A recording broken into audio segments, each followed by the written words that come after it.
बोले टाकायच्या काया भस्मा काय आहे भस्म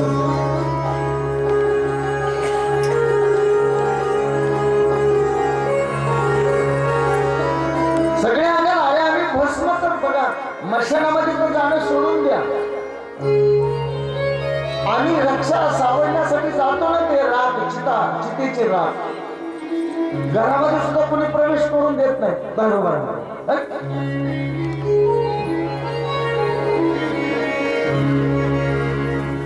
काय सांगा किती कंटाळा येतो आंघोळीचा त्या टायमाला पण करावीच लागते पर्याय कुणी घरात पुसून देत नाही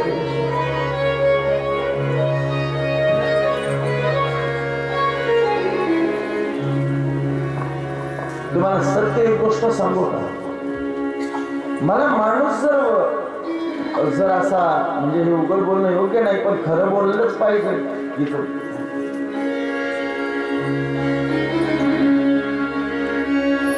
कुणी असताना हा देह सोडून गेला ना एवढं मला दुःख होत नाही का होत नाही हा कोणी जर अपघाती त्या ठिकाणी अर्थवयामध्ये जर गेला तर त्याचा खेद निश्चित वाटतो अरे का तोही त्याचा वाटत नाही त्याच्यावर अवलंबून असणाऱ्या माणसांचा वाटतो 60च्या पुढे एकदा गेला 60-70च्या पुढे गेल्यानंतर माणसं रडतात आणि मला जास्त वाटलेलं नवल एक सांगतो एखाद्या म्हाताऱ्या माणसाचा जीव जाईना ना लोक म्हणते फिरवा बाजाव कमी द्या जवळ बसतात गोडवर पाणी जाईना असं होईना तसं होईना खोदू खोदू सगळ्या घटना सांगतात पुन्हा म्हणतात कुठं जीव आड करा कुणाला माहिती याची चर्चा करतात जर जाईनाच गेला तर कुणीतरी एखादं बघायला पाहुणा म्हणतो कसा जाईल जीव म्हणले का बाजाच्या खाली काय म्हटले बाजावर जीव जात नाही याचा त्याचा दिशा बदला जीव जायला म्हणून बाजाच्या खाली ठेवतात दिशा बदलतात जीव गेला की बोंबलतात नाही थिएटर न मारायला पाहिजे माणसं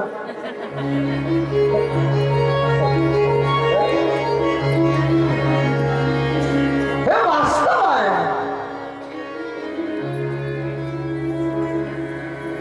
आलास एकटा तुला जावं एकट्याला लागणार हे लक्षामध्ये ठेव या शरीराने उत्पन्न केलेली नाती शरीराबरोबर समाप्त करून ज्याला जाता आलं ना तोच केवळ हा मुक्तीचा अधिकारी बनला जातो सजी धजी करी जिसी मौत की शहजादी आएगी शहजादी आएगी ना सोना काम आएगा न चांदी काम आएगी सच सच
हे मानवाचं अंतिम सत्य आहे.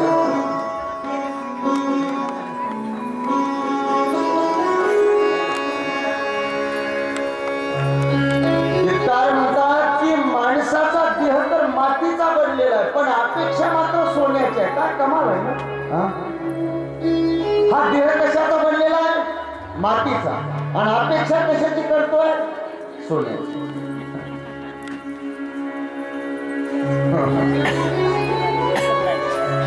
मिट्टी का है तुम सोने के सामान है सब तेरे. तू तर मातीचा आहे पण सामान मातीचे. एके दिवशी हा प्रत्येक जण जीव जाणार आहे आणि जीवनाचा अंतिम सत्य मृत्यूच आहे. नाहीतरी भागवतामध्ये कंस सुद्धा देवकीच्या समोर म्हणतोय, एकदम जन्म वतान वीर देहेन सहजायते आद्य वाक्य शतांतेवा मृत्यू वै प्राणनाम ध्रुव. ध्रुव म्हणजे सत्य काय असेल तर जीवनातला केवळ मृत्यू आहे. माझे भोलेनाथ तर केवळ सत्याचे बाजू स्वीकारणार आहे. हा देह नाही, या देहाची राख खरी आहे, कारण की आधी ही राखत होती. आधी ही मातीत होती आणि नंतर ही मातीत होणार आहे.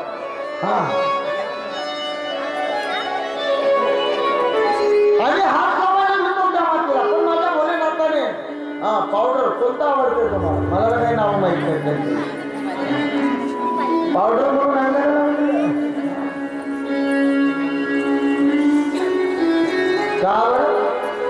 त्याचं कारण आहे की माणसाची गती सत्य हीच आहे. केवळ सत्य आहे की केवळ माती सत्य आहे, ज्यापासून हा माणूस पडलेला आहे. दुसरा अर्थ जर घ्यायचा झाला तर त्या बाबांनो अंतिम सत्याचा स्वीकार म्हणजे ती अंगाला माती लावणं आहे. तिसरी महत्वाची गोष्ट, ज्या सर्वात पवित्र असं ठिकाण कोणतं असेल तर ते स्मशान आहे. म्हणून स्मशानामध्ये गोळीबार राहतात. या जगामध्ये सर्वात पवित्र ठिकाण जर कोणतं मानलं तर स्मशानभूमीला मानलं. का माहितीये का? जेव्हा माणूस स्मशानभूमीमध्ये जातो ना तेव्हा त्याच्या मनात पाप येत नाही. उदास बनलेला असतो माणूस. बघा ना ती चाललेली जी यात्रा, प्रेस यात्रा चालू झाली की माणसं असणार कोणी काही नाही, नुसती चर्चा करतात. बाबांनो मेल्यावर तर सगळं मला नवल कळत नाही, मेल्यावर सगळं चांगलं म्हणते. अरे बाळा, जिता होता तोपर्यंत चांगलं म्हणलं असतास तर तुझ्याही हृदयाला आनंद मिळाला असता आणि त्यालाही नाही. पण हलकट कुठला मेल्यावर म्हणतं नाही चांगला होता. म्हणतात माणसं, काय खरंय माणसाचं, चांगला होता बाबा, काही खरं नाही या जीवनाचं. काल मला बोलला, काल माझ्या बरोबर बसला, किती छान पैकी आम्ही असा चहा पिला इथं पावसाच्या चौकामध्ये. सगळं काही गप्पा गोष्टी. नको, काही खरं नाही. हे बंगले गाड्या हे राहिलं इथं सगळं म्हणतो माणूस. संसाराबद्दलचं वैराग्य निर्माण करणारी जागा कोणती असेल तर ते केवळ मशान. ना तिथे माणसाला क्रोध येतो, ना काम येतो, ना लोभ सुटला जातो. काम क्रोध लोभ विवर्जित मनाची अवस्था जर कोण्या ठिकाणावर होत असेल तर ते स्मशानभूमी आहे. म्हणून माझे भोलेनाथ मशानामध्ये राहतात माती करायला. आणि दुसरी गोष्ट कबीरदास इथे ठिकाणी म्हणतात, कबीरा हे मुर्दों का देश है. एक अंत्ययात्रा चालली होती आणि त्याच्यामध्ये कबीरदास म्हणतात हे मुर्दों का देश आहे. कबीरांना कोणी कोणी म्हटले, हे कबीरदास हे काय म्हणतात तुम्ही, मुर्दा तर इथं एकच आहे म्हटलं. अरे म्हणजे ठीक आहे, आज तो चाललाय, फरक तितकाच आहे, उद्या मी जाईल.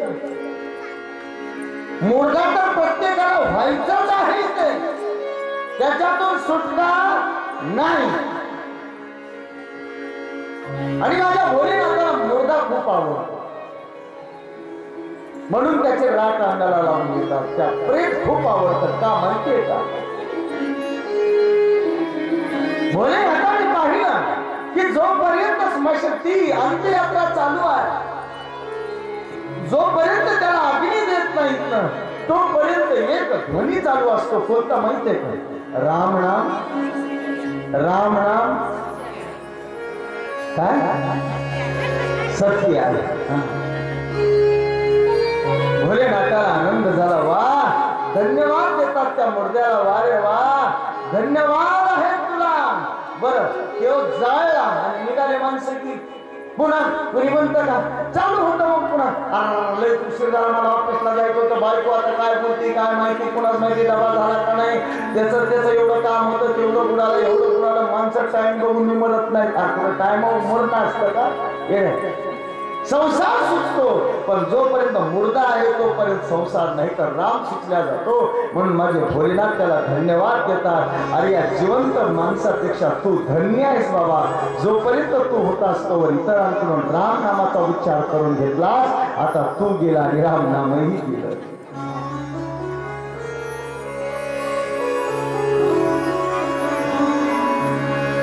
म्हणून का या मुर्द्याची राग आपल्या अंगाला लावतात,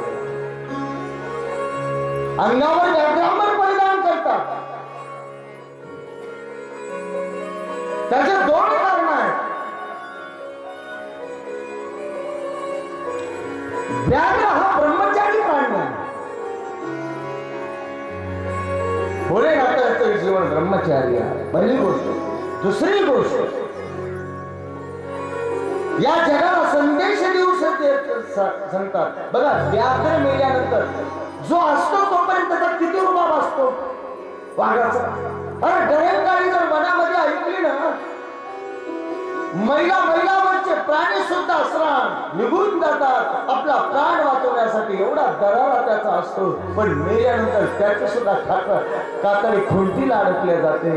हा कुठे जातो तो रुबाब? बाबा जोपर्यंत हे जीवचैतन्य यामध्ये आहे तोपर्यंत रुबाब आहे. म्हणून याचा अहंकार करून जगू नका. वाघासारखा जरी असेल तर एकदा ते जीवचैतन्य गेले की त्याला सुद्धा खुंटीलाच अडकल्या जाणार आहे. तशी जग प्रत्येकाची आहे. त्रिशूल भोलेनाथ धारण करतात. त्रिशूल हे शस्त्राचं प्रतीक आहे आणि डमरू हे शास्त्राचं प्रतीक आहे.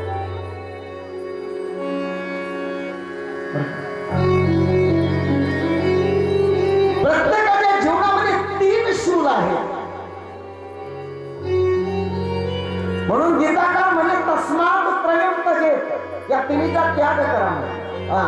प्रत्येक शास्त्राने तीच गोष्ट सांगितली. कोणते शूल आहेत ती? काम, क्रोध आणि लोभ. प्रभूंनी या तिन्ही शूलांना आपलं शस्त्र म्हणून त्याचा उपयोग केला. एवढं लक्षामध्ये घ्या. आम्ही शस्त्राच्या अधीन असतो का शस्त्र आमच्या अधीन असतं? तर शस्त्र आमच्या अधीन असतं.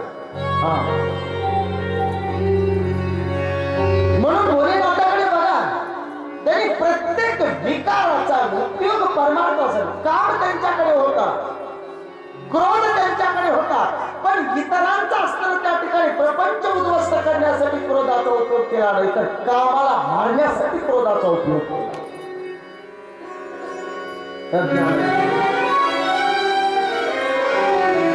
म्हणून त्रिशूल हे शस्त्राचं प्रतीक आहे आणि डमरू हे शास्त्राचं. नाहीतर तुम्हाला माहिती आहे का, डमरू जो काही डमरूचा नाद पाणिनी नावाचा जो व्याकरण शास्त्र आहे त्याने कुठून असताना प्रकट केलेलं, डमरूच्या नादापासूनच पाणिनीचं व्याकरण निर्माण केलेलं आहे त्याने. आता इतिहास तुम्हाला नाही तो सांगत, तसं खूप मोठी कथा आहे त्याची.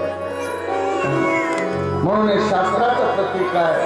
भोलेनाथ बाबा जेव्हा विवाहाला गेले ना तेव्हा कशावर बसलेले होते,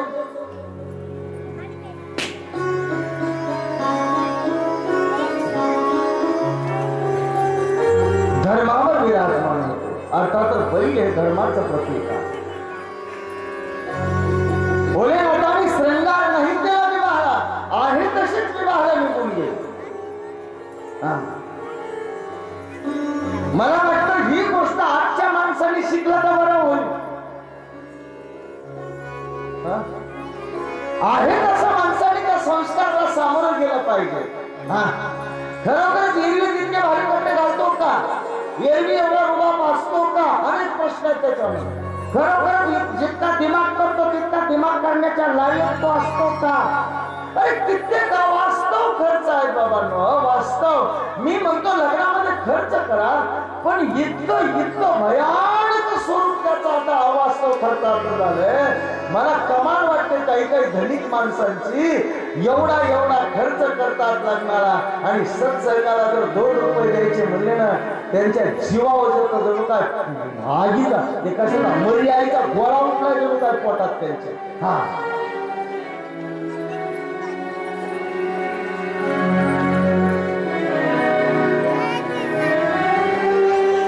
काही माणसाला लग्नाला कित्येक खर्च करतात. साध्या निष्ठा सजावटीला 2-2, 4-4 लाख रुपये खर्च करतात माणसं आजकाल. मला तर कमाल वाटतो.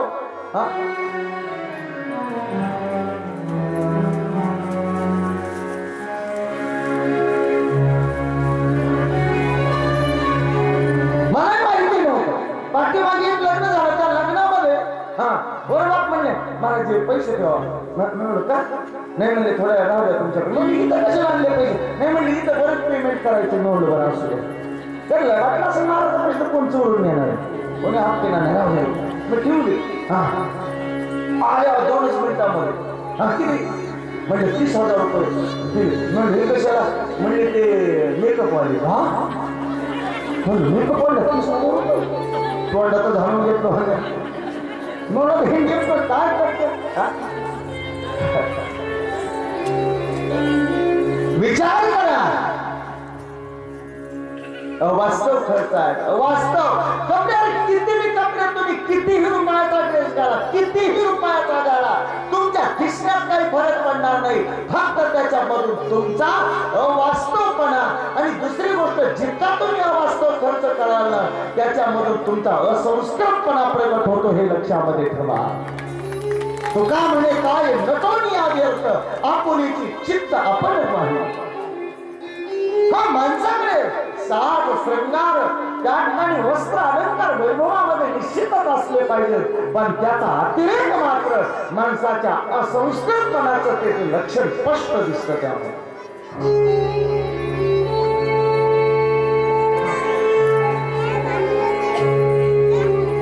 वास्तव आज लोक 5-5, 10-10, 20-20, 50-50 लाख रुपये विवाहाला खर्च करतात. आणि मी एक ऑब्झर्वेशन केलं बघा, इकडल्या कोण्या माणसाचं बोलणं असं समजू नका.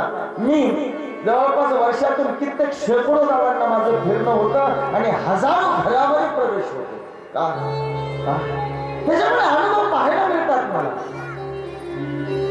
ज्या लोकांकडे धन आहे चांगल्या पद्धतीचं आणि ज्यांना अवास्तव खर्च करण्याची सवय आहे ना, अशाच माणसांचं धन सत्कर्माकडे कधी लागत नाही. हे मी वास्तव पाहिलेलं आहे.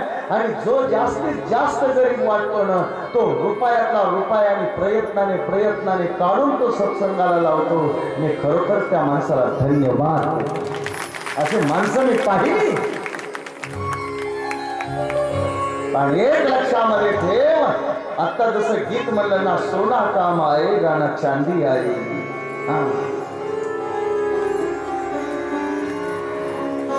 विनाकारण प्रदर्शन नको आहे बाबांनो. किती लागतो सत्संगाला. मला एक म्हणायचं, आता हे तुम्ही सत्संग जे उभे केला, किती दान लागतं नेमकं, किती दान लागतं. मी तुमची गोष्ट सांगत नाही, तुम्ही एक माझ्या समोर बसलात. अशा जेवढे ऐकतायत आणि जेवढे सत्संगी आहेत, जेवढे लोक आहेत, त्यांच्यासाठी हा संदेश आहे माझा. किती घेतो आम्ही देऊ, किती आम्हाला वजा पडतो पडून पडून. 1000, 1200, 1100, 2000, 500 याच्या पुढे काही नाही ना पडत. आणि लेकरांच्या त्या वाढदिवसाला 2000चं माणसं केक आणायला, ते दाढीला फेस लावल्यासारखं उडवायला 2000 चालते. ते आता नवीनच एक स्टाईल ते मारण्याचं माणसं करतो. काय आलं बाबा, मला त्याची किरसच येते, ते दाढी करताना फेस लावते कसा उडतो. आणि त्याला 2-2,000 रुपये खर्च करता, 2-2 लाख रुपये अशा एक व्यक्त. आणि सत्संगाला द्यायची म्हणलं त्याच्या आणि लाख गोष्टी हो, त्याच्यामध्ये लाख. कुणी म्हणतं करायचं ना, काय तो ह्या बापाचं बंद पडले का, काय नेमकं घडायला लागलंय तुझं तरी, काय त्याच्यातून तुला नेमकं अडचण काय आहे. गावागावामध्ये अनेक सत्संग, छोट्या छोट्या गोष्टीवरून काही काही चांगले सत्संग थांबल्या जातात, चांगली कामं सांगल्या जातात. तुका म्हणे सत्य करणा भावे साह्य, घातल्या भय नरका जाणे.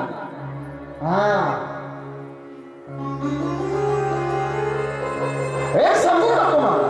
एखादी गोष्ट माणसाला जर आवडत नसेल, सत्संग न वाढण्याची गरजच नाही. मी सांगितलं ना, सत्संगी माणसाने वरबापासारखं राहिलं पाहिजे. वरबाप किती नम्र असतो ना, तशा प्रकारे. आम्ही जणू काय कधीतरी माणसं असं बोलतात, जणू काय सगळी प्रॉपर्टी त्या सत्संगाच्या नावावर केली काय काय. पण करणाऱ्याला एक सल्ला देत असतो मी सदैव. आमचं सरकार सुद्धा एक समोर का, अनेक प्रवाहाची माणसं असतात, अनेक वृत्ती प्रवृत्ती असतात. या प्रत्येकाला घेऊन चालणं सुद्धा सत्संगी माणसाचं लक्ष असतं, कर्तव्य असतं. पण दुसरी गोष्ट, पाणीवर शेंडीहून चाललं तर त्यांच्या तोंडाला लागण्याऐवजी त्यांना दुर्लक्ष करून चालणं हे योग्य असतं, लक्षामध्ये. पण एक सांगू का, करायचा झाला विरोध, एक सांगू का, 5 बोटे हे सारखे असतात का, नाही. आणि 5 बोट जर सारखे असले तर घास तोंडात जाईल का, नाही. जर 5 बोट जर सारखे दिले तर मला वाटतं घासच घेता येत नाही घेतात. मी एवढं म्हणत असतो, माणसाने शास्त्र जगात वागावं कसं आणि कार्यक्रमात वागावं कसं आपलं हे पंजाब शिकवतो.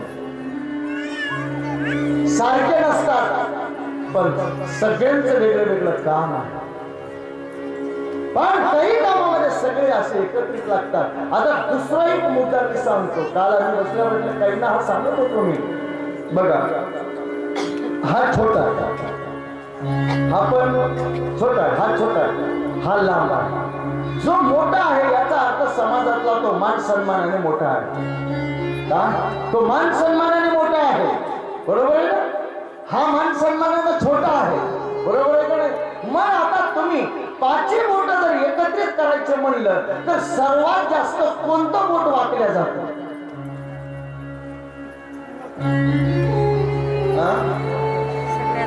हे जास्त बोट वाकतं का हे बोट जास्त वाकतं, हे बोट वाकल्या जातं. म्हणून सत्संगामध्ये मी मोठा आहे म्हणून चालायचं नसतं, तर मोठ्यानेच आधी नम्र बनायचं असतं आणि सगळ्यांना बरोबर घेऊन चालायचं असतं. हे शास्त्र आहे.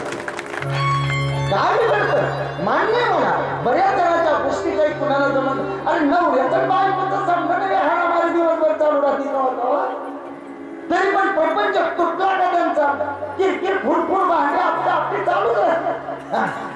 पण तरी मी भिडसला का नाही, चाललाच ना. तसं समाजामध्ये सुद्धा आम्ही काही कटू असतात वेगवेगळ्या भावभावना, कुणीच चुकीचा नसतो, पण जी गोष्ट मला चांगली वाटते ती दुसऱ्याला वाटेल असं नाही. पण याचा अर्थ त्याचा प्रकर्षाने आपण त्या ठिकाणी विरोधाभास केला पाहिजे असा होत नाही. हा एक संदेश मी हे लाईव्ह चालू आहे या निमित्ताने सर्वांना देतो आहे. म्हणून कधीही सत्संगामध्ये हे करा, तुम्हाला खर्चाला आळा घालायचा असेल अवास्तव गोष्टींना निश्चित टाळा, जीवन सुधारल्या जाईल. खरोखरच मला अवास्तव खर्चाचा इतका कंटाळा, इतका विचारता असलेला मी जीवनात एकही रुपया कधी अवास्तव खर्च पाहिला एकही रुपया वास्तव. तुम्हाला त्याचं उदाहरण जर द्यायचं झालं तर माझ्या गाडीत जाऊन बघा तुम्ही, चिठ्ठी सुद्धा कुठं तुम्हाला देवाची लावलेली दिसणार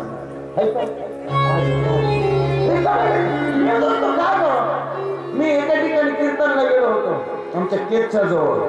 अरे लेकर आले कशी गाडीत डोकून बघते, ते म्हणजे बघणं ह्या गाडीत एक बी देऊ ना. अरे म्हणलं देवाला गाडीत कशाला ठेवतो, ठेवायचं असेल तर माझ्या भगवंताला हृदयात ठेव आणि मग तू गाडीमध्ये बस. त्या पूजेची तुझ्या गाडीची गरजच नाही.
की जीवनामधले आपल्याकडे वैभव दिलंय ना तर ते अवास्तव खर्च करण्यासाठी नाही बाबा. जेवढं आम्हाला देवाने मोठं बनवलं ना त्याच्यातून आम्हाला काय चांगलं करता येईल याचा विचार करा. काय अवास्तवासाठी नाही होत काहीतरी. आणि एक सांगू का, अवास्तव व्यर्थ पैसा खर्च करण्याने नुसता पैसा नष्ट होत नाही तर आपलं जीवनही नष्ट होत. जीवनही नष्ट होत. आमच्याकडे आहे ना अवास्तव कशालाही गोष्ट पैसा उडवायचा नाही. अरे एखाद्या गरीबाच्या मुलीचं लग्न घडलेलं असेल तर त्याला मदत करा. एखादा जो कोणी असणारा दीन दुबळा पांगळा असेल त्याला जर आरोग्याच्या अडचणी असतील तर त्याला काही आम्ही मदत करू शकतो का याचा विचार करा. कोणी त्या ठिकाणी अन्न करून असणारा त्या ठिकाणी जर तो भुकेने व्याकुळ असेल तर त्याला अन्न द्या. भुकेलेला असणारा अन्न, तहानेलेला पाणी द्या. ज्याला ज्या गोष्टीची आवश्यकता आहे ती आम्ही पूर्ण करण्यासाठी समाजामध्ये जिथे कुणी जे दुबळे घटक आहेत त्यांना कसं वर काढावं सत्कर्माच्या अनेक पद्धती आहेत. मी म्हणतो अशा अवास्तव खर्चाला फाटा घेऊन माणसाने करता येऊन तेवढं सत्कर्म केलं पाहिजे. बरोबर आहे.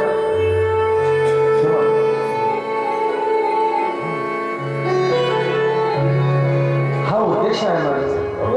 मी बघा आज सगळ्या भारतामध्ये फिरलो बरं का, सगळीकडे गेलो पण येताना काय आणत नाही, फक्त 5 रुपयाचा प्रसाद करणं. काय फक्त 5 रुपयाचा प्रसाद, याच्यापेक्षा काहीच घेत नाही. येताना घेऊन येतो फक्त मनामध्ये देव घेऊन येतो, बाकी दुसरं काही. आणि तरी सेवेच्या माध्यमामध्ये ते तरी बरे, माझी बायको चांगली आहे, कधी भांडत नाही बिचारी, मला काही आणलं नाही. गेला धन्यवाद द्यावे तिथे कमीच आहे. नाही तर काय किरकिर किरकिर किरकिर किरकिर आम्हाला काय आणलं का ना आम्हाला काय आणलं. मला कुणी विचारितच नाही काही आणलं का, कारण की माझा स्वभाव माहीत झाला. पुरुषोत्तमला जर तुम्ही म्हणलं ना बाबा काय घेऊन येणार ते म्हणतो बाबा काही सांगित नाही. मग कोणी घरी आलं कुठे बाबा जाऊ काय आणायला सांगायचं सांग म्हणला, काही सांगू नका काय आणत नाही रोज म्हणते. माणसाने कसं आहे थोडं निष्प्रह जगलं पाहिजे, निवांत शांत जगलं पाहिजे. अवास्तव खर्चाला टाळा द्या. भोलेनाथांनी सहज विवाह पद्धती जगाला दिली. आहे तसे बसले मोबाईलवर, या धर्मावर आहे तसे बसले. आता काही काय आमचे नवरदेव कोणासाठी रुसवते.